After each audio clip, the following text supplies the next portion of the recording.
Esto es interesante en el caso del VIH. ¿Ya? En el caso del VIH. Un poquito que se agrega algunas cosas. Miren, en la primera etapa, lo que ya habíamos comentado, la anamnesis, la exploración física. Fíjense, se agrega fondo de ojo como parte del examen clínico. ¿Por qué? Citomegalovirus, ¿no es cierto? Citomegalovirus. Basta que el oftalmólogo informe hemorragias retinianas, por ejemplo, compatibles con citomegalovirus. Ya está, esa es la causa de la fiebre. Enfermedad por citomegalovirus. ¿Ya? Todo lo que ya hemos pedido, ¿ya? Siempre la radiografía presente. Aquí ya se agrega incluso de senos paranasales también. ¿Ya? Senos paranasales. A veces una simple sinusitis es causa de fiebre de origen desconocido. ¿Ya? TB, hay que estudiar TB, definitivamente. ¿Ya? Y las otras patologías que son comunes en el caso del paciente con VIH, ¿no? Ahora, en los casos de los adictos a drogas por vía parenteral, cosa que en nuestro medio no es común, también se pide la ecocardiografía, porque para pensar en una endocarditis, ¿no? Persona que use drogas por vena, obviamente la primera posibilidad que hay que pensar es endocarditis. Como en el caso anterior, puede haber diagnóstico. Si hay diagnóstico, se acabó el problema, tratamiento. Pero el problema es cuando no hay diagnóstico. ¿Qué se hacía en el caso anterior? Para que vean que es muy parecido. Hay que buscar si hay foco o no hay foco. Les vuelvo a poner el ejemplo. Diarrea. ¿Qué se hace? Estudio dirigido. Igualito como en el caso anterior, ¿no? El problema es que en estos pacientes, lo más probable es que no haya foco.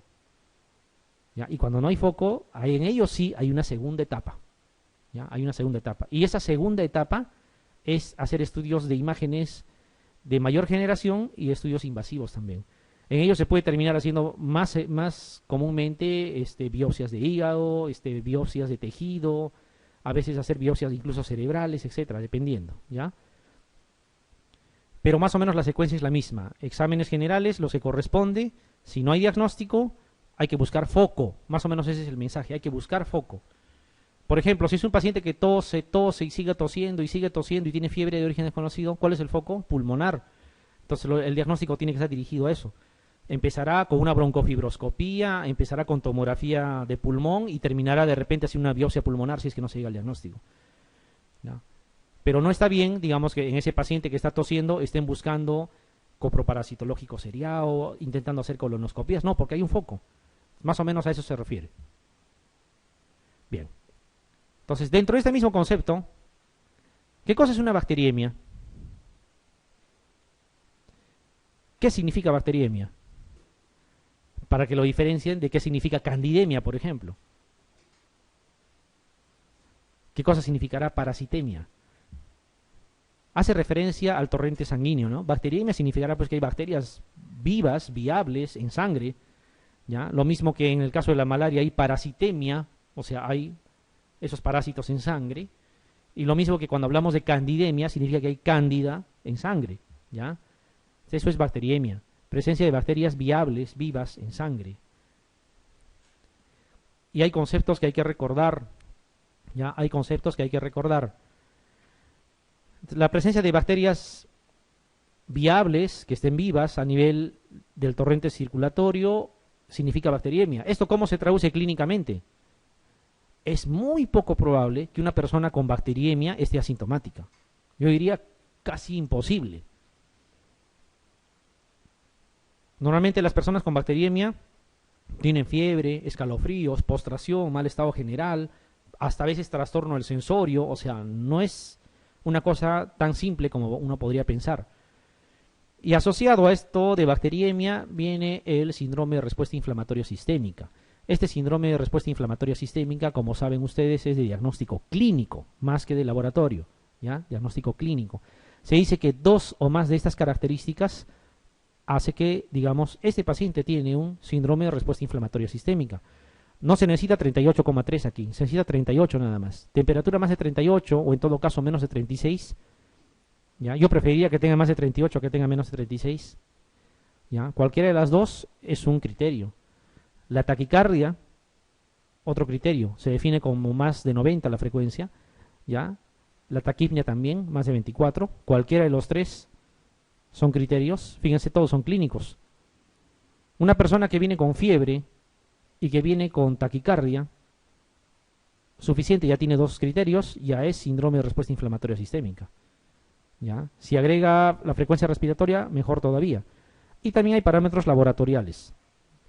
Leucocitos, o sea, leucocitosis, con una cifra mayor de 12.000. Esto para evitar que cuando vean 10.500 digan, tiene leucocitosis. Cuidado, leucocitosis es mayor de 12.000, a pesar que los valores normales más o menos es de 5.000 a 10.000. ¿Ya? Pero es mayor de 12.000 para decir que sea leucocitosis. O leucopenia, cuando la cifra es menos de 4.000. O en todo caso, la presencia de bastonados. ¿Ya? La presencia de bastonados. Cuando quieren definir ustedes síndrome de respuesta inflamatoria sistémica, olvídense eso de la desviación izquierda. Tiene 5% de bastones y tiene 10.000 de leucocitos. No cumple con ningún criterio. ¿Ya? Ni es mayor de 12.000, ni tiene más de 10 de bastones. Debe de tener más de 10 de bastones. ¿Ya? Para que lo consideren como criterio. 2 de estos que están aquí, suficiente, decimos que es síndrome de respuesta inflamatoria sistémica.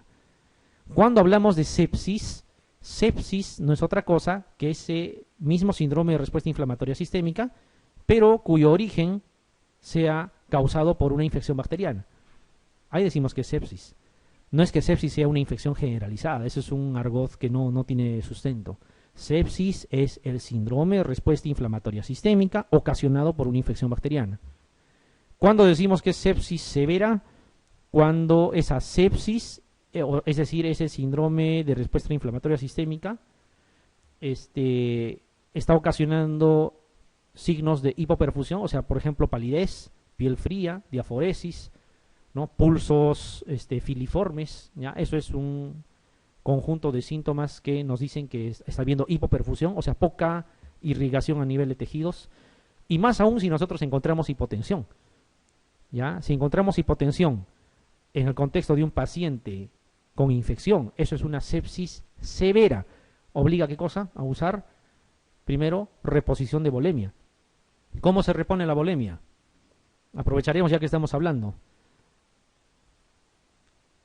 De 200 en 200 se hacen los retos, ¿no es cierto? O sea, eso que dicen cloruro a chorro no significa todito. El cloruro debe pasar y seguir pasando. Es 200, ¿ya? No recuperan la presión, otros 200. Y así, ¿hasta cuánto pueden llegar como máximo antes de decir ya acá no más? Porque tampoco se trata de que 10 litros le voy a pasar hasta intentar recuperar. Tiene su límite. ¿Cuánto es? 2 litros, no más. Si en 2 litros ya le han pasado 2 litros y sigue hipotenso, ¿qué hacen? Entonces, no ha respondido a la volemia que le han dado, a la reposición de volemia que le han dado. Entonces, ya no es una sepsis severa. ¿Qué viene a ser? Un shock séptico. ¿Requiere uso de qué? De inotrópicos. ¿Ya? ¿Y cómo se usan los inotrópicos? Lo que más usamos, dopamina. ¿Cómo se usa? Así nomás se inyecta por intramuscular o por vena, así sin mayor cosa. No. Hay que tener cuidado. Se tiene que usar catéter venoso central lo primero, se tiene que medir la presión venosa central primero, y la presión venosa central, como saben, es de 8 a 12. Miden la presión venosa central, ¿ya? Si está menos de 8, todavía pueden seguir dándole reto de fluidos, hasta que llegue a 8, pero ya con confianza, ¿no? Porque no se van a pasar, ya están midiendo la presión venosa central. Si ven que ya está la presión venosa central en, digamos, 10, es un valor normal, sin embargo sigue hipotenso, ahí usan inotrópicos. O sea, para usar inotrópicos, requisito, la presión venosa central debe de estar en parámetros normales, si no, no se usa inotrópicos. Entonces le agregan primero dopamina, ¿no es cierto? Hay toda una técnica ahí para, no es parte del tema, ¿ya? Y de la forma más empírica es 2 ampollas de dopamina en 100 centímetros cúbicos de cloruro y pasar a 10 cc por hora, ¿no es cierto? Eso es lo que habitualmente se hace. Si no se responde a eso, pasan a adrenalina, ¿ya? Y cuando no se responde a la adrenalina, se dice que es un shock refractario, que no está dentro de los conceptos, pero bueno, es importante que lo sepan. ¿Y qué cosa significa shock refractario? Que si en caso el paciente hace un paro cardiorrespiratorio, ese paciente no se reanima. ¿Por qué? Porque lo vas a reanimar y lo vas a devolver al shock refractario para que vuelva a hacer un paro dentro de poco. O sea, no tiene ningún sentido. No se puede hacer ya nada. ¿Ya? Ese es el shock refractario. Pero ustedes acuérdense de esto. De bacteriemia, que está claro. Síndrome de respuesta inflamatoria sistémica. Todo es clínica ahí, con ayuda de laboratorio en algún momento. Sepsis es ese mismo síndrome de respuesta inflamatoria sistémica, pero ocasionado por una infección bacteriana. Sepsis severa cuando ya te baja la presión y por lo tanto hay hipoperfusión. Y cuando no responde al reto de fluidos, shock séptico, hay que usar inotrópicos. ¿Ya? Más o menos esa es la secuencia. Esa es la secuencia. Llega a la emergencia un paciente con esas características, ustedes empiezan con reto de fluidos y a veces se recupera la presión, se acabó. ¿Ya? Si se recupera la presión, pasa a ser sepsis nada más. Ya no es sepsis severa. ¿Ya? Y generalmente ahí puede quedar. De los hemocultivos hemos dicho, ¿no es cierto? Hemocultivos, con esa técnica que hemos comentado, con o sin fiebre, no se olviden, la fiebre no es requisito para tomar hemocultivos. Siempre la cantidad de 10 a 30 mililitros, siempre por lo menos 3 hemocultivos. Algunos son, yo no diría exagerados, si son demasiado estrictos y hablan de 5 incluso, sobre todo cuando se sospecha endocarditis, ¿ya? De 5 tomas, siempre el mismo día, con ese intervalo de tiempo que hemos dicho de 30 a 60 minutos, de diferente zona de punción. Eso se cultiva y nos va a dar, obviamente, una ayuda diagnóstica, a veces el diagnóstico definitivo, incluso etiológico. Hay muchos métodos. ¿Qué personas podrán hacer bacteriemias más seguido, sobre todo de origen nosocomial? Eso es importante, ¿ya? Sobre todo los que tienen catéter venoso central. O sea, colocar catéter venoso central a una persona implica, fíjense, que están abordando del medio externo, del exterior, hacia directamente la circulación central, un dispositivo que fácilmente podría también condicionar a que bacterias ingresen por esa zona. ¿Ya? Entonces, cuando ustedes ven un paciente en mal estado general, con fiebre, con leucocitosis, con 10% de bastones o más, que está hipotenso, ¿ya? Y tiene catéter venoso central, deben de sospechar de una bacteriemia, lo primerito, cuando estén en el hospital, una bacteriemia asociada a catéter. ¿Y cuál es el germen más común en las bacteriemias asociadas a catéter? ¿Cuál es? ¿Estafilococo aureus o el coagulasa negativo? Coagulasa negativo, ¿ya? Epidermidis a la cabeza, ¿ya? Estafilococo epidermidis o coagulasa negativo. ¿Es pregunta de examen? Por supuesto que sí. Por supuesto que es pregunta de examen, incluido el examen anterior. ¿Ya? Incluido el examen anterior. Todo lo que sea dispositivos invasivos, vasculares, hay riesgo de que se meta por ahí el estafilococo epidermidis. En el último examen les han preguntado la peritonitis bacteriana espontánea en los pacientes en hemodiálisis. ¿Cuál es la bacteria que deberían sospechar en primera instancia? Y al hacer la hemodiálisis, ustedes saben que el paciente tiene una fístula arteriovenosa, por ahí se coloca, ¿no?, el dispositivo intravascular. Basta que esté metido dispositivos intravasculares, se tiene que pensar en estafilococo epidermidis. Otra, en la diálisis peritoneal ambulatoria continua, que también es otra forma de diálisis, es que el paciente mismo se hace el recambio del líquido.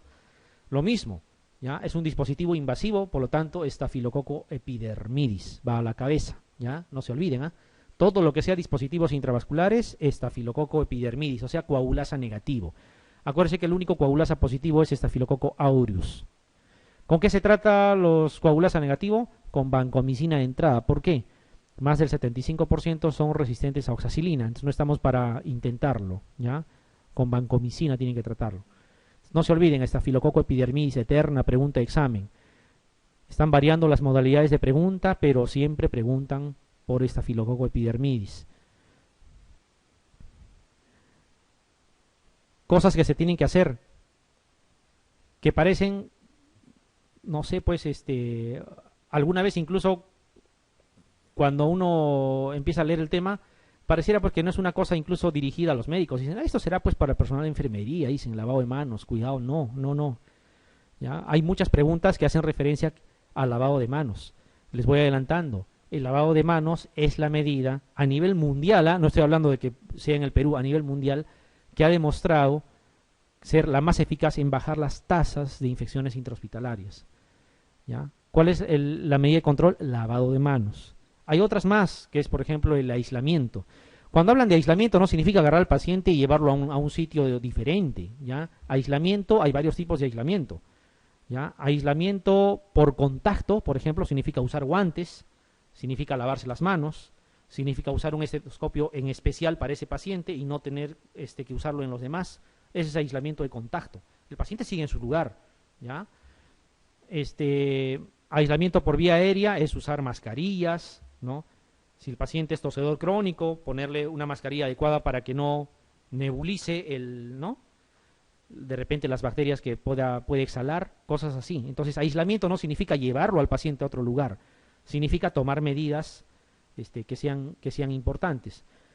En cuanto al uso de antibióticos, ¿para qué pedimos el hemocultivo? ¿Para qué queremos aislar? Les voy a poner un ejemplo.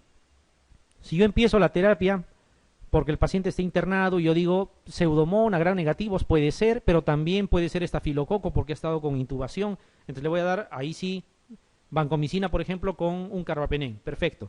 Y en el cultivo me sale pseudomonas. ¿Qué hago? ¿Le suspendo vancomicina o no le suspendo? Háganse la respuesta ustedes solos. ¿Para qué le pidieron hemocultivos? ¿Para usar el resultado o para no tenerlo en cuenta? Será pues para usar el resultado, ¿no es cierto? O si no, ¿para qué piden un examen? Y si en el examen le sale pseudomonas, ¿qué creen que van a hacer? Le retiro la vancomicina, que está por gusto. ¿Ya? O sea, el hecho de que un resultado se obtenga positivo es para apuntar de forma más dirigida la terapia antibiótica, no es para ampliar la cobertura. ¿Ya? Ampliar la cobertura sería, si yo le estoy dando, digamos, ceftriaxona, ampliarle pues para hongos, darle ganciclovir para virus, le doy anfotericin, le doy vancomicina, más meropenem, eso es ampliar la cobertura, o sea, abarcar más patógenos. En realidad, el resultado positivo de un cultivo es indicativo de que tú apuntes de forma más dirigida a la bacteria. Para eso pedimos, ¿ya? Para eso pedimos. Ahora, lo mismo les voy a decir. Si de repente están pensando en un estafilococo intrahospitalario y por eso le han dado vancomicina, y digamos tienen todo el derecho de pensar, ¿por qué? Porque ustedes tenían un paciente intubado y todo lo demás. Entonces, le están dando vancomicina. Y del cultivo resulta un estafilococo sensible a oxacilina. ¿Qué hacen? Vuelvo a preguntarles lo mismo. ¿Para qué le han pedido el cultivo si no lo van a tener en cuenta? El cultivo se pide para hacerle caso al cultivo. Si sale sensible a oxacilina, ¿qué van a hacer? Van a suspender la vancomicina y le darán pues oxacilina. Para eso es. En el mismo caso de la bacteriemia asociada a catéter, ¿qué han sospechado? Estafilococo epidermidis, perfecto, es la primera sospecha. Que el 75% y un poquito más son resistentes a oxacilina, también es real. Y en el hemocultivo le sale sensible a oxacilina. ¿Qué significa? Que ese epidermidis está en ese escaso porcentaje de los que todavía son sensibles a oxacilina. Entonces, ¿qué hacen? Le suspenden la vancomicina y le cambian por oxacilina. Entonces, ¿a qué cosa me estoy refiriendo? Que el cultivo es para que ustedes modifiquen ya el tratamiento, pero justo de acuerdo a los resultados. No es para no tenerlo en cuenta. ¿Ya? No es para no tenerlo en cuenta. Y para quienes tienen cierta duda, creo que eso también ya les he comentado. En el caso de un estafilococo aureus, por ejemplo, que es el que más conocemos, que sea sensible a oxacilina, ¿la vancomicina es mejor que la oxacilina? ¿Tiene mejores resultados? La respuesta es no. La respuesta es no. No es mejor que la oxacilina. En los que son sensibles a oxacilina. No es mejor, no cura más. ¿Ya? Ni aseguras nada. Y lo mismo es en el caso de TB.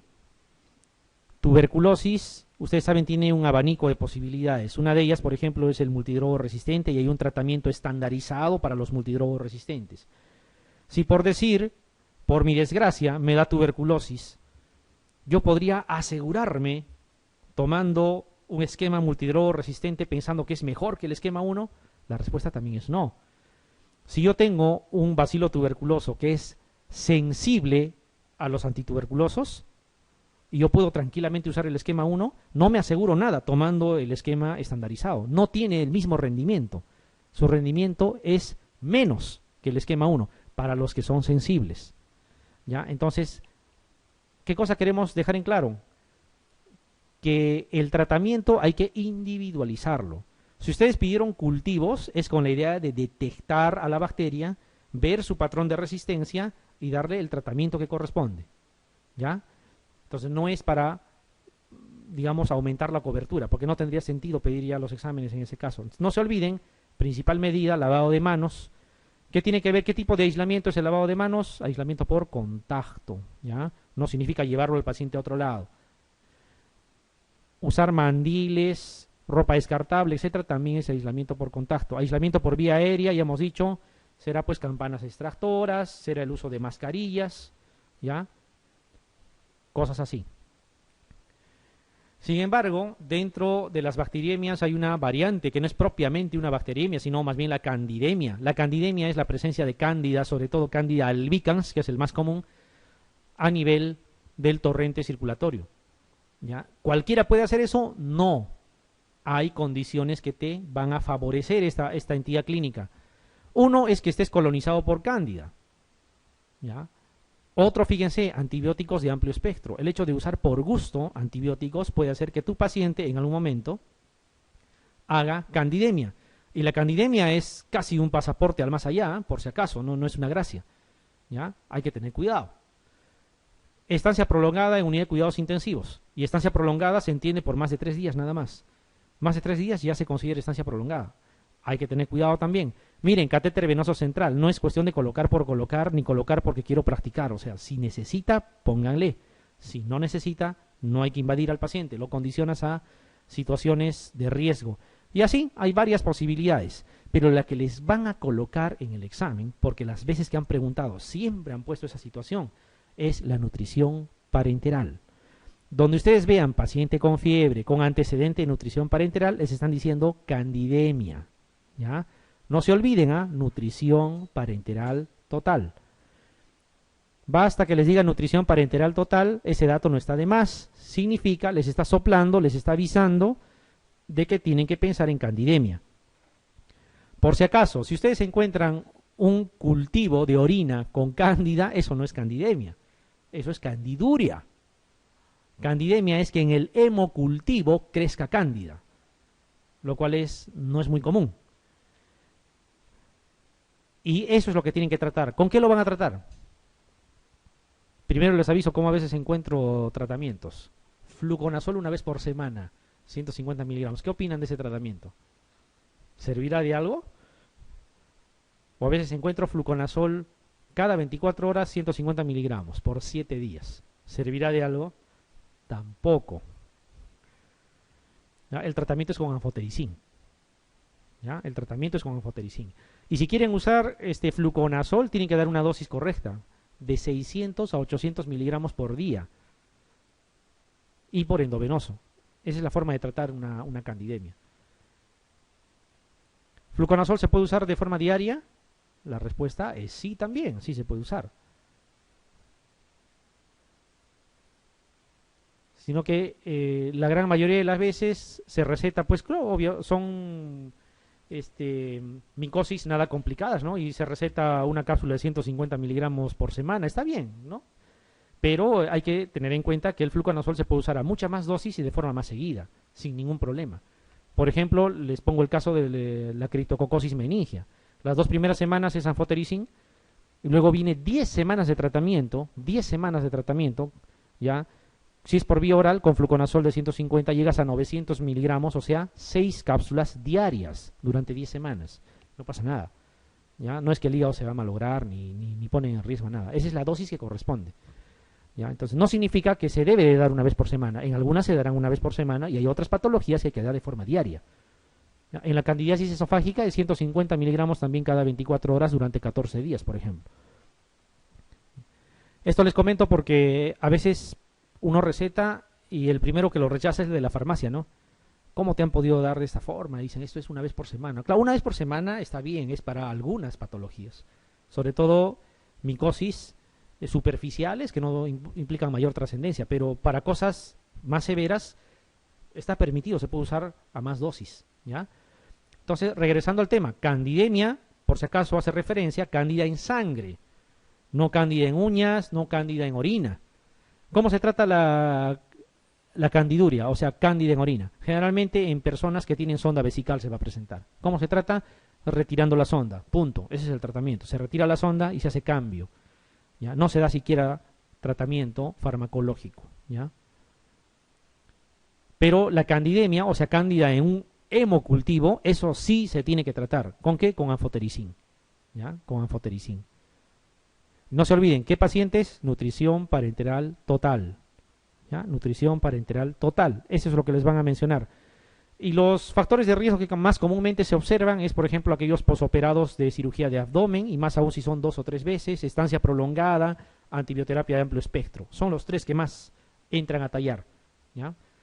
Y acuérdense de nutrición parenteral total. Muy bien. Porque hemos comentado lo que acabamos de decir, y sobre todo cuando hablábamos de aislamiento, cuando hablábamos de lavado de manos, cuando hablábamos de dirigir la terapia antibiótica de acuerdo al resultado. Porque miren, hay preguntas de este tipo que están dentro de ese tema, entre comillas, aburrido y que no da ganas de leer, porque a veces no se entiende mucho también, y no parece para médicos, como alguien me dijo, más parece para enfermería, pero no es tanto así. Preguntan de eso. Miren, al interpretar, dice, los resultados de los hemocultivos practicados a un paciente con fiebre, ¿cuál de los siguientes datos descartaría un caso de contaminación de la muestra? ¿Qué significa contaminación de la muestra? Que yo tomo un examen, por ejemplo, no sé, de cultivo de orina, por ponerlo más, el caso más común, una muestra de orina, lo mando a cultivo, y en el laboratorio le cae una bacteria de otra muestra, y obviamente en el cultivo crece algo que no es. Eso es contaminación. O que yo recoja de la chata, en lugar de darle una, ¿no? Decirle, se toma de esta manera, recojo de la chata, o el técnico lo recoge de la chata y lo manda a cultivar, orina contaminada, ¿ya? O que toman la muestra y lo dejan ahí 10 minutos sin cerrar, por ejemplo, y se contamina con una bacteria diferente, contaminación de la muestra. O una toma inadecuada. Y una toma inadecuada, por ejemplo, es que en el momento de la toma de muestra de orina, el frasco tenga contacto con la piel. Eso ya es sinónimo de contaminación. ¿Ya? Cosas así. ¿Ya? Acá a eso hace referencia la pregunta. Dice, al interpretar los resultados de los hemocultivos practicados en un paciente con fiebre, ¿cuál de los siguientes datos descartaría un caso de contaminación de la muestra? Vamos a ver. No se compliquen si empiezan a leer la pregunta. Dice aislamiento de Staphylococcus aureus. Si yo encuentro un Staphylococcus aureus, ¿tendrá que ver en algo con la contaminación de la muestra? No, ¿no es cierto? Puede ser que sea el patógeno, como también puede ser que no. Entonces, si me dicen, ¿se ha aislado Staphylococcus aureus? No voy a poder yo saber, solo con ese dato, si es realmente el que está infectando o es una contaminación. Será pues parecido a lo siguiente, ¿no? Dice aislamiento de cocos gram positivos. Prácticamente lo mismo. Cuando me dicen, ¿se ha aislado Pseudomonas? Lo mismo. ¿A qué cosa me refiero? Que el que me digan, es tal o cual bacteria. Solo con eso yo no puedo estar seguro si realmente es un resultado de infección o es un resultado de contaminación. Aislamiento del mismo microorganismo y misma sensibilidad en los hemocultivos. ¿Qué opinan de eso?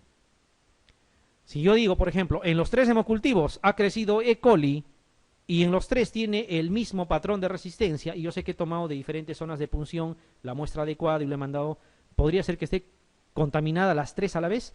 Difícil, ¿no es cierto? Para eso se toma, como habíamos comentado, 3 muestras diferentes. Esa es la idea. Si contaminas, vas a contaminar una, pero que contamines las 3, difícil. Y aquí dice aislamiento de un estafilococo meticilino resistente en un solo hemocultivo. ¿Cuál creen ustedes de los 4 les haría estar a ustedes más seguros de que esto no es una contaminación, sino más bien sí debe de ser el germen que está causándome el problema? ¿Qué alternativa? Y que tiene que ver con lo que hemos comentado. Lógico. Si ustedes aíslan el mismo microorganismo con la misma sensibilidad, yo estaré seguro de que esto es poco probable que sea contaminante. Les voy a poner un ejemplo bien claro. Crece Staphylococcus aureus en toditos sensible a la oxacilina, en los 3 hemocultivos.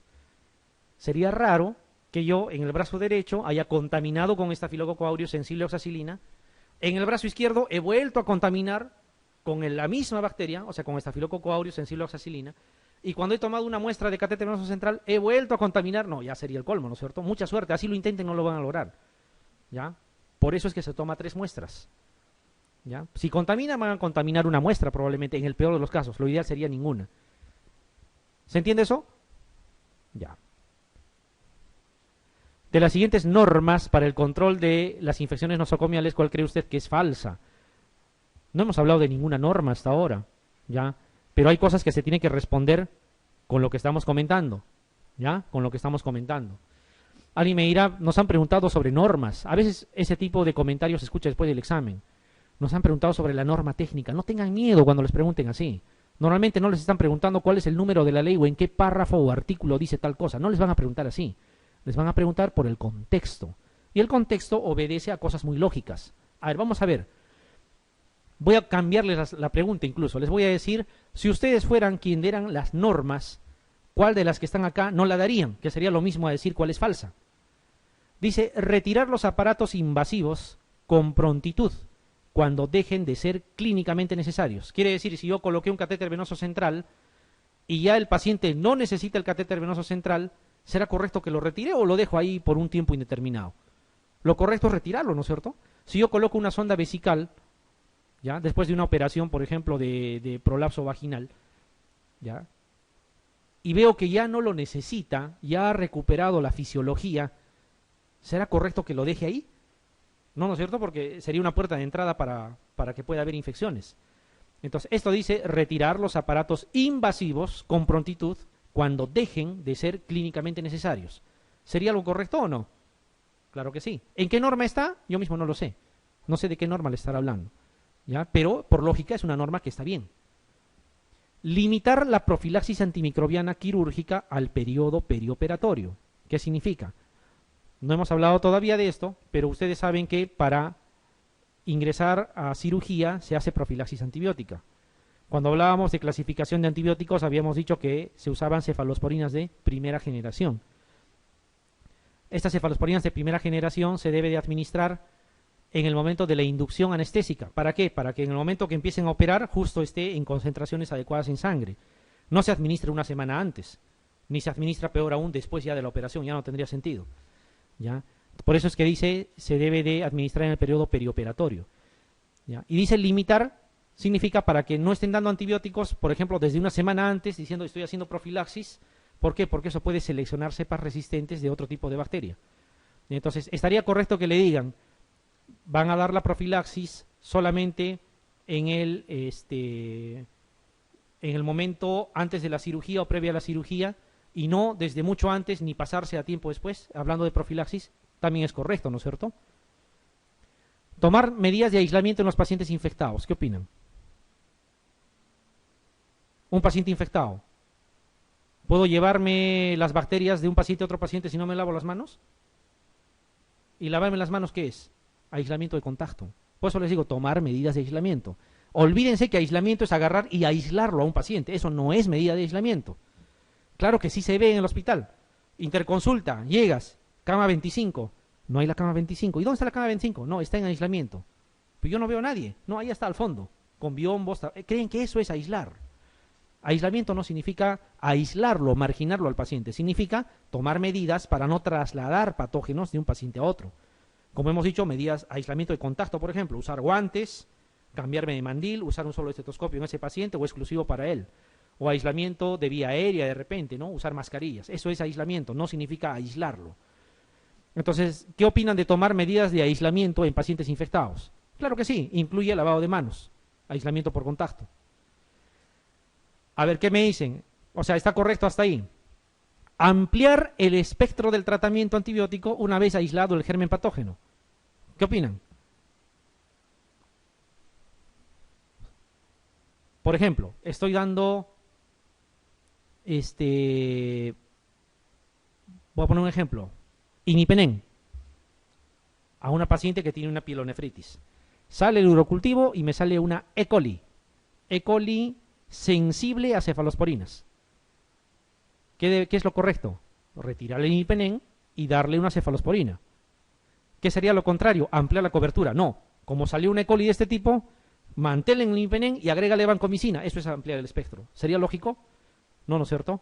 Entonces esto que dice ampliar el espectro del tratamiento antibiótico una vez aislado el germen patógeno, no es correcto. Nadie en su sano juicio daría este tipo de norma. Y el otro dice lavado de manos antes y luego de examinar a los pacientes. Perfecto. ¿Se dan cuenta? Fíjense cómo de lo que estamos comentando hay preguntas que vienen implícitas y que sí hay que tomarlo en cuenta. La respuesta es la D. ¿Saben qué sería lo más fácil para mí? No tocar este tema. Porque hay temas mucho más interesantes que les va a gustar y hasta van a irse con ganas de aplaudir. Pero esto puede venir en el examen. Y por muy aburrido que sea, hay que tocarlo. Hay que tratarlo. ¿Ya? Como ven, son preguntas de examen. ¿Ya? Son preguntas de examen. ¿Se entiende esta parte? ¿Ya? Entonces, cosas que hay que recordar. Uno, aislamiento no significa aislar al paciente. Generalmente aislamiento significa lavado de manos, usar mascarillas, no transmitir una bacteria de un paciente a otro. Dos, el espectro del tratamiento. Cuando aíslan la bacteria hay que dirigir el tratamiento, no hay que ampliar más bien la cobertura. Eso es un error, digamos, que no debería darse. 4, los hemocultivos no requieren fiebre para tomar la muestra. Siguiente, otra cosa que tienen que recordar, se debe de tomar por lo menos 3 hemocultivos el mismo día, de diferentes zonas de punción, con o sin fiebre. No se necesita fiebre para la toma de muestra. ¿Ya? Y los conceptos de sepsis, sepsis severa, shock séptico, hay que tenerlo también presente. ¿Qué cosa es el shock tóxico en todo caso? No los he comentado. Hay un término, ¿no? Que es valedero, shock tóxico. Miren, es lo mismo. ¿Ya? O sea, es hipotensión, puede requerir inotrópicos, todo lo que quieran. Pero no es causado por bacterias, sino por las toxinas de la bacteria. Eso es shock tóxico. ¿Ya? Y a pesar de que vamos a tener un momento para hablar de ello, shock tóxico hace referencia, por ejemplo, a la toxina del estafilococo, ¿ya? En las intoxicaciones alimentarias. Eso fue pregunta del año pasado, ¿no? ¿Qué germen está implicado? ¿Ya? El shock tóxico es eso. Las toxinas ocasionan el cuadro, no la bacteria. Por lo tanto, el tratamiento antibiótico a veces no sirve. Porque el antibiótico no está dirigido a las toxinas, está dirigido a la bacteria propiamente. ¿Ya? Pero solamente para que lo diferencien. A ver,